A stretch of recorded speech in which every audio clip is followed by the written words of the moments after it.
15 বছরের নিরবচ্ছিন্ন বিদ্যুৎ পাইছি, 15 বছরে এরকম গ্যাস সংকটের মধ্যে পড়ি নাই, 15 বছরের ল অ্যান্ড অর্ডার সিচুয়েশন সাধারণ মানুষের জন্য বেটার ছিল। এই দেশের মানুষ প্রতি মুহূর্তে এখন তুলনা করবে 2008 থেকে 24 কেমন ছিল আর 26-এর ফেব্রুয়ারি থেকে অনওয়ার্ডস কেমন আছে। মাঝখানের 2 বছর না, মাঝখানে 2 বছর তো কোনো রাজনৈতিক সরকার ছিল না, তারা তো বাংলাদেশকে আরো কয়েক বছর পিছিয়ে দিয়ে গেছে।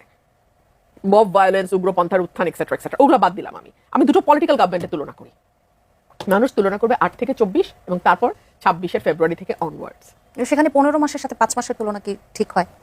15 বছর এবং 5 মাসের তুলনা 15 বছরে তাহলে তো মানুষ বলবে যে আমরা তো আর একটু বেটার থাকবো। 15 বছরের নিরবচ্ছিন্ন বিদ্যুৎ পাইছি, 15 বছরে এরকম গ্যাস সংকটের মধ্যে পড়ি নাই, 15 বছরের ল অ্যান্ড অর্ডার সিচুয়েশন সাধারণ মানুষের জন্য বেটার ছিল। পলিটিক্যাল গুম খুনের কথা কিন্তু বলছি না, ইচ্ছা করে আমার এই কথাকে পেঁচানো হয়। পলিটিক্যাল গুম খুনের কথা বলছেন আপনি। রুহুল কবির রিজভী হলো অন্য